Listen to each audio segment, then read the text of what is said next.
Welcome to another episode of China Update, where I provide you with the most up-to-date political, economic, and geostrategic analysis on the world's number 2 economy. My name is Tony. Let's jump in. Happy Thursday, everybody. We begin today with the financial sector. Beijing policymakers continue their struggle to stem the losses in the stock markets, with new rules for quant funds, as well as a crackdown on short sales and restrictions on large sales around market open and close. Late on Tuesday evening, stock exchanges in Shanghai and Shenzhen announced that all market activity by computer-driven quant funds, which rely on complex automated trading strategies, could be closely scrutinized under a new monitoring scheme, jointly run by both as well as the China Securities Regulatory Commission. According to the announcement, the new quant funds will be required to report their investment strategies to regulators before they begin trading. The rule will also apply to offshore quants trading shares through Hong Kong's Stock Connect program. Some commentators argue that this may destroy the industry. Chinese financial media outlet Caixin writes yesterday that quantitative private equity funds are, quote, facing their darkest moment following the sudden collapse of the micro-cap stock market, causing significant performance setbacks for many leading quantitative private funds.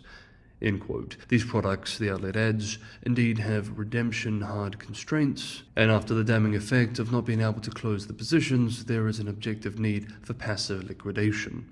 The China Securities Regulatory Commission also banned major institutional investors from reducing equity holdings at the open and close of each trading day.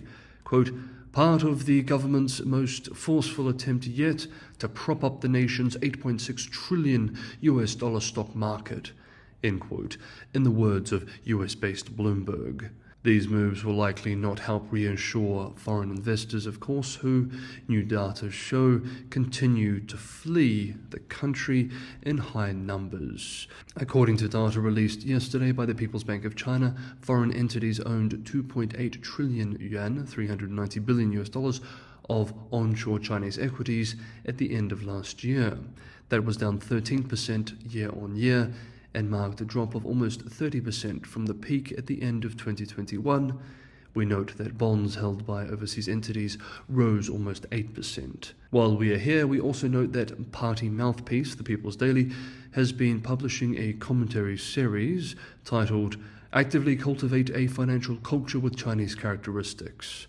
To date, 3 in this series have been published, called Be Honest and Trustworthy and Do Not Cross the Bottom Line, Pursue Profit Through Righteousness, Not Solely for the Sake of Profit, and Be Prudent and Cautious, Not Seeking Quick Success and Immediate Profits. Once again, these scream state intervention in the financial markets and are likely not going to help with investor confidence. Quote, it sounds like to achieve the goal of building a financial superpower with Chinese characteristics, only long-term investors who are not solely focused on profit are welcome.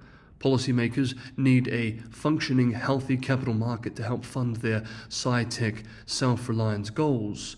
Maybe this approach will work with captive domestic investors, but I am not sure it will encourage foreign ones. End quote. Next up, China's top diplomat Wang is concluding a trip to Europe, where he attended the Munich Security Forum and then visited Spain and France. As we have already discussed earlier this week, in Munich, he met with US Secretary of State Blinken. His meetings with Spanish and French leaders were cordial, though of course Ukraine and growing trade tensions are the biggest elephants in the room. Hong Kong-based South China Morning Post reports that the EU has agreed to blacklist Chinese firms for the first time in its latest Russian sanctions package. 3 mainland Chinese entities and 1 registered in Hong Kong will be barred from doing business with European counterparts. They stand accused of helping Russian buyers access goods with dual military and civilian uses that were made in Europe, but banned from being exported to Russia by the EU. Interestingly, several US outlets have published reports this week citing an unnamed Chinese official who expresses that Beijing has sought to resist Russia's efforts to pull it further along into supporting the war. One report cites the official as saying, quote, while ties between Chinese leader Xi Jinping and Russian President Vladimir Putin are extremely close, The rest of the Chinese bureaucracy is more skeptical of Moscow." End quote. Though some China analysts are more skeptical of these reports themselves, questioning whether the Chinese official is expressing the reality on the ground in Beijing or PR management through global media outlet channels. While we're here, it's useful to note too the comments from Wang made to state media about his feelings and expectations on Europe-China relations. Wang expressed, quote, "I feel that there is an increasing rational understanding of China and Europe, believing that China's development conforms to the logic of history, and Europe should not fear or reject it. All sectors in Europe clearly oppose decoupling, and the wise are beginning to reflect on the risks brought by de-risking. China and Europe attach great importance to each other's significant influence on international affairs. Both support the multipolarization of the world and the democratization of international relations. As long as China and Europe strengthen cooperation, a new Cold War cannot be started, and bloc confrontation cannot continue." End quote. I would be interested to hear what European viewers especially think about these views from Wang in the comments below. Next up, demographics. But just quickly, if you're getting some value from today's episode, as always, I have a huge favor to ask: to like and subscribe. If you want to see this channel continue to grow, this is the best way to make that happen. And for those who want to go the extra mile, Patreon and Buy Me a Coffee links are in the description below. The channel relies primarily on your support.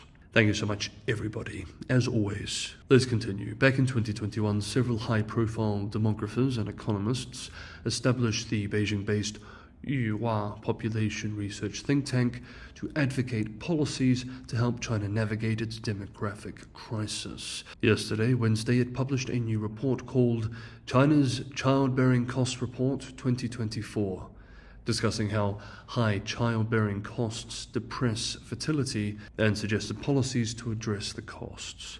The report found that the average cost of raising a child in China until the age of 18 is 538,000 yuan, $74,000, more than 6.3 times as high as its GDP per capita, compared with 4.1 times in the US or 4.2 times in Japan, suggesting the cost as a percentage of per capita GDP is over 50% higher than the US or Japan. With massive wealth disparity in China, this cost would be greatly exacerbated for the bottom two-thirds of the population. The report's authors argue, quote, "Due to reasons such as the high cost of childbearing and the difficulty for women to balance family and work, the Chinese person's average fertility willingness is almost the lowest in the world." End quote.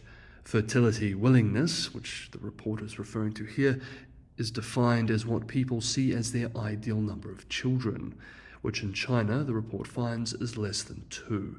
That is replacement.